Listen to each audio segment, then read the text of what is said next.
आप देख रहे हैं इंडिया न्यूज, आपके साथ मैं हूं रचना बंसल। अयोध्या की दिवाली इस बार बेहद खास है। प्रभु श्री राम के मंदिर के शिलान्यास के बाद ये पहली दिवाली। सीधा तस्वीरें हम आपको दिखाएंगे। मुख्यमंत्री योगी आदित्यनाथ संबोधन कर रहे हैं, एक बार सुन लेते हैं। माननीय राज्यपाल आदरणीय श्रीमती आनंदीबेन पटेल जी, उत्तर प्रदेश सरकार में मेरे वरिष्ठ सहयोगी उप मुख्यमंत्री श्री केशव प्रसाद मौर्य जी, भारतीय जनता पार्टी के प्रदेश के कर्मठ और लोकप्रिय अध्यक्ष माननीय श्री स्वतंत्र देव सिंह जी, उत्तर प्रदेश सरकार में मेरे मंत्रिमंडल के सहयोगी गण डॉक्टर महेंद्र सिंह जी, डॉक्टर नीलकंठ तिवारी जी, यहां की जनता के द्वारा देश के सर्वोच्च सदन में प्रतिनिधित्व कर रहे लोकप्रिय सांसद माननीय लल्लू सिंह जी, उत्तर प्रदेश विधानसभा में अयोध्या के माननीय विधायक श्री वेद प्रकाश गुप्ता जी, सभी माननीय विधायकगण, यहां के महापौर श्री ऋषिकेश उपाध्याय जी, हमारे सभी पूज्य संतगण, दिगंबर अखाड़ा के श्री महंत सुरेश दास जी महाराज, जगतगुरु रामानुजाचार्य स्वामी वासुदेवाचार्य जी महाराज, जगतगुरु रामानुजाचार्य स्वामी श्रीधराचार्य जी महाराज, जगतगुरु रामानुजाचार्य स्वामी राघवाचार्य जी महाराज, महंत कमलनैन दास जी महाराज, सतवा बाबा, हमारे सभी पूज्य संत चरण और इस दीपोत्सव के कार्यक्रम में प्रदेश और देश के विभिन्न भागों से वैश्विक महामारी के बावजूद यहां पर अपनी उपस्थिति से और वर्चुअली भी इस कार्यक्रम में जुड़ने वाले आप सभी भगवान श्री राम के श्रद्धालु भक्तों का मैं इस अवसर पर हृदय से स्वागत करता हूं, अभिनंदन करता हूं। भाइयों बहनों, 2020 का यह उत्सव हम सब के सामने ऐसे समय में आया है जब देश भी और दुनिया भी वैश्विक महामारी कोरोना से जूझ रही है। आदरणीय प्रधानमंत्री मोदी जी के नेतृत्व में भारत ने कोरोना के खिलाफ लड़ाई जिस मजबूती के साथ लड़ा है, इसमें आदरणीय प्रधानमंत्री जी ने देशवासियों का एक ही आह्वान किया है कि हमें कोरोना के खिलाफ भी लड़ना है, प्रत्येक नागरिक का बचाव भी करना है और कोरोना को परास्त भी करना है। और मुझे लगता है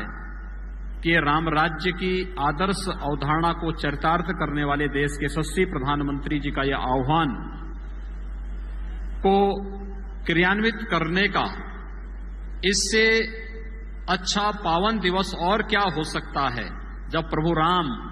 का अयोध्या आगमन के अवसर पर अयोध्या धाम में जगह जगह दीपोत्सव का आयोजन हो और उस आयोजन में हम सब सहभागी बन रहे हों। सचमुच इस अवसर पर मैं आप सबका हृदय से अभिनंदन करता हूं, स्वागत करता हूं। यह वर्ष हमारे लिए बहुत महत्वपूर्ण है।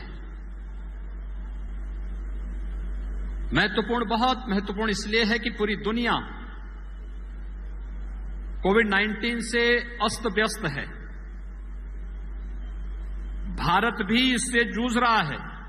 लेकिन उस सब के बावजूद जिस मजबूती के साथ प्रधानमंत्री मोदी जी के नेतृत्व में यह देश भारत के स्वाभिमान और सम्मान को बनाए रखते हुए भारत के 135 करोड़ लोगों के जीवन को सुरक्षित रखते हुए उनके सम्मान को बढ़ाते हुए जिस मजबूती के साथ कार्य कर रही है वह तो अद्भुत है, अभिनंदनीय है ही। लेकिन देशवासियों को और पूरी दुनिया के अंदर भारत भक्तों को जो वर्षों से तमन्ना थी और जीवन के लिए जिन्होंने अपना पूरा जीवन समर्पित कर दिया था, कई कई पीढ़ियां खप गई, मिट गई और सबके मन में एक ही तमन्ना थी कि हम अपने आराध्य भगवान श्री राम के भव्य मंदिर के निर्माण कार्य को अपनी आंखों से एक बार देख लेते तो हमारा जन्म और जीवन धन्य हो जाता। वह कार्य प्रधानमंत्री मोदी जी के कारण आज सफल हुआ है। इस अवसर पर मैं आप सबका हृदय से बधाई देता हूं। उत्तर प्रदेश वासियों की ओर से और सभी श्रद्धालु भक्तों की ओर से प्रधानमंत्री मोदी जी का अभिनंदन करता हूं, उनका आभार व्यक्त करता हूं कि उनकी प्रेरणा से, उनके मार्गदर्शन से और उनकी रणनीति से आज 5 सदी का वह संकल्प पूरा होता हुआ देश और दुनिया देख रहा है, जिसकी हमारी कई पीढ़ियों को प्रतीक्षा थी। इसलिए मैं उन सभी पीढ़ियों की ओर से भी प्रधानमंत्री मोदी जी का हृदय से अभिनंदन करता हूं और उनके प्रति आभार भी व्यक्त करता हूं। भाइयों बहनों, मैं विगत वर्ष तक जब भी अयोध्या आता था, हमारे पूज्य संतों का भी और भक्तों का भी एक ही आग्रह रहता था।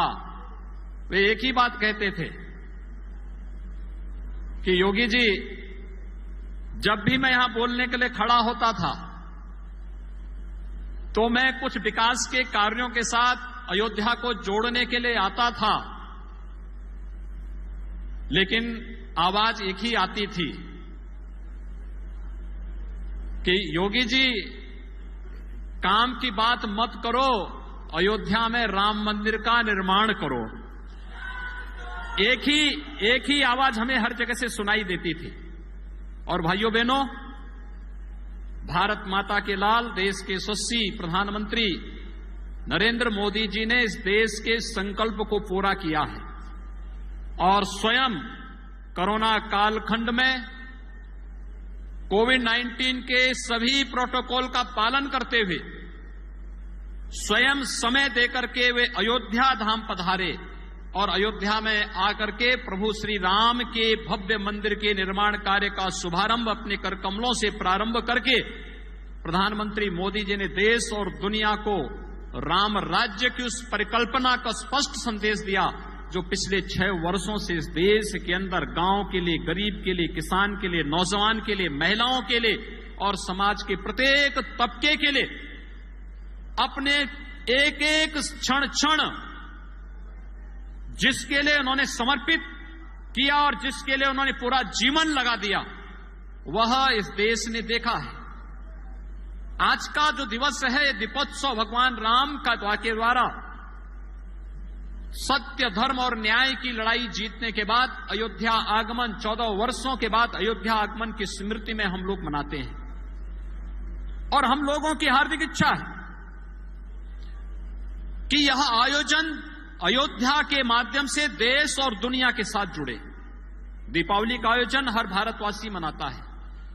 पूरी दुनिया के अंदर जहां कहीं भी सनातन हिंदू धर्मावलंबी होगा, भारत के अंदर जन्मी हुई किसी भी मत, मजहब, संप्रदाय से जुड़े हुए कोई भी अनुयायी वो भारतवंशी है, भारतवासी है, वह दीपोत्सव के साथ, दीपावली के आयोजन के साथ जुड़ता है और इस आयोजन के साथ जुड़ करके अपने जन्म और जीवन को गौरव की अनुभूति करता है। और हम लोगों को इस आयोजन को अयोध्या धाम के माध्यम से देश और दुनिया तक पहुंचाना है, जिससे अयोध्या की अच्छी ब्रांडिंग भी हो सके और मर्यादा पुरुषोत्तम भगवान श्री राम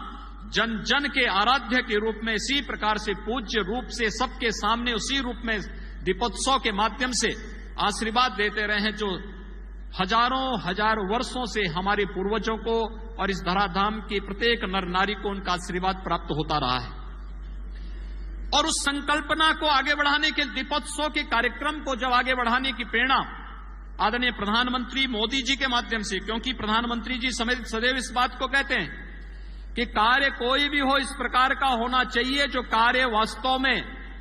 अन्यों के लिए प्रेरणादायी भी हो और एक अमिट छाप छोड़ने के साथ साथ अन्यों को भी प्रेरित कर सकें। और दीपोत्सव का कार्यक्रम इसीलिए अयोध्या के साथ जोड़ करके हम लोगों ने अयोध्या के संकल्प को पूरा करने के लिए, आगे बढ़ाने के लिए, राम राज्य की उस परिकल्पना को आगे बढ़ाने के उस संकल्प को किया, आगे बढ़ाया है, जिसकी इस देश को आजादी के बाद से प्रतीक्षा थी। याद करिए, देश के अंदर राम राज्य की हमने परिकल्पना जब की, एक ऐसा राज्य जिसमें व्यक्ति व्यक्ति के बीच में जाति के नाम पर, मत, संप्रदाय, पंथ या मजहब के नाम पर, धर्म के नाम पर कोई भेदभाव न हो, किसी प्रकार का भेदभाव न हो। आजादी के बाद आपने पहली बार इस बात को देखा होगा जब एक एक योजना को 2014 के बाद चलाने के बाद उसका आधार जाति, क्षेत्र, भाषा, मत, मजहब न बनकर के उसका आधार गांव बना, किसान बना, नौजवान बना, महिलाएं बनी, समाज का प्रत्येक तबका बना और राम राज्य की उस आदर्श परिकल्पना को, चाहे गरीबों के लिए घर घर में शौचालय बनाने का कार्य हो, उसके माध्यम से नारी गरिमा के साथ साथ स्वास्थ्य की आदर्श परिकल्पना को हम चरितार्थ कर सकें, यह कार्य हो या प्रत्येक गरीब को एक एक घर देने का, घर घर में रोशनी देने का, उज्ज्वला योजना के माध्यम से 4 करोड़ परिवारों को बिजली पहुंचाने का कार्य हो, या फिर नारी गरिमा का सम्मान रखने के लिए प्रत्येक परिवार को रसोई गैस के निःशुल्क कनेक्शन देने का कार्यक्रम रहा हो, आरोग्यता के लिए आयुष्मान भारत के अंदर, प्रधानमंत्री आयुष्मान भारत के अंदर हर गरीब को 5 लाख का प्रतिवर्ष स्वास्थ्य बीमा का कवर देने का हो, या इस कोरोना कालखंड में आपने देखा होगा देश के 80 करोड़ लोगों को निःशुल्क खाद्यान्न उपलब्ध कराने का कार्य, और देश के अंदर पोर्टेबिलिटी के माध्यम से अयोध्या का वासी अगर वह मुंबई में, बेंगलुरु में, अहमदाबाद में या देश के अंदर कहीं भी है, अगर उसने अयोध्या में राशन कार्ड बनाया है तो उस राशन कार्ड से देश के अंदर कहीं भी राशन लेने की सुविधा प्राप्त कर सकता है। यह सुविधा अगर किसी ने उपलब्ध कराई है, प्रधानमंत्री मोदी जी ने उपलब्ध कराई है, और इसमें जाति, क्षेत्र, भाषा, मत और मजहब के आधार पर किसी के साथ कोई भेदभाव नहीं किया गया। कोरोना कालखंड में कितना बड़ा कार्य हुआ, सबको बचाने के बावजूद सेवा के कार्यों को आगे करने के साथ साथ विकास थमने नहीं देंगे, रुकने नहीं देंगे, कार्यक्रम अनवरत चलते रहेंगे, और ये कार्यक्रम भी निरंतर चल रहे हैं। आपने देखा होगा आज केंद्रीय वित्त मंत्री जी का वक्तव्य भी सामने आया है। उन्होंने साफ कहा कि अर्थव्यवस्था अपनी पुराने स्वरूप में फिर से आकर के द्रुत गति से आगे बढ़ रही है। ये विकास की इस प्रक्रिया को आगे बढ़ाने का कार्य आज अगर हम उत्तर प्रदेश में सफल हो रहे हैं, हमने कुंभ को वैश्विक स्तर पर ले जाकर के एक सफल, स्वच्छ और सुरक्षित कुंभ के रूप में पूज्य संतों की भावनाओं के अनुरूप अपने आयोजन को इस रूप में प्रस्तुत किया, तो इसकी प्रेरणा, इसका मार्गदर्शन भी प्रधानमंत्री मोदी जी का था। अगर आज हम दीपोत्सव के कार्यक्रम को वैश्विक स्तर पर पहुंचाने में सफल हुए, तो इसके पीछे भी प्रेरणा और मार्गदर्शन प्रधानमंत्री मोदी जी का था। कोरिया को को अयोध्या के साथ जोड़ना, फिजी को अयोध्या के साथ जोड़ना, थाईलैंड को अयोध्या के साथ जोड़ना, जापान को अयोध्या के साथ जोड़ना, नेपाल को अयोध्या के साथ जोड़ना, ये पहले से जुड़े थे, लेकिन इसको आधुनिक परिप्रेक्ष्य में जोड़ने का कार्य हम कर सकें। अयोध्या से जनकपुर की बस यात्रा और राम जानकी मार्ग को एक बार फिर से हम उस यात्रा को इतना सुगम कर सकें। जब प्रभु श्री राम मां जानकी को लेकर अयोध्या आए थे, कई दिन लगे थे, लेकिन आज प्रधानमंत्री मोदी जी के कारण अगर सड़क मार्ग से कुछ ही महीनों के बाद जब ये मार्ग राम जानकी मार्ग बनकर के तैयार होगा, 5 से 6 घंटे की दूरी में हम सीतामढ़ी से अयोध्या की दूरी तय करने में सफल हो जाएंगे। उत्तर प्रदेश के मुख्यमंत्री योगी आदित्यनाथ को आप सुन रहे थे, वो बता रहे थे कि जब से उन्होंने उत्तर प्रदेश की कमान संभाली है, अयोध्या के लिए क्या कुछ किया है, उत्तर प्रदेश के लिए क्या किया है, और ये दिवाली इस बार कैसे और ज्यादा खास हो रही है। आगे भी तस्वीरें हम आपको दिखाएंगे, क्योंकि कुछ ही देर में दीपोत्सव की शुरुआत हो जाएगी। दिए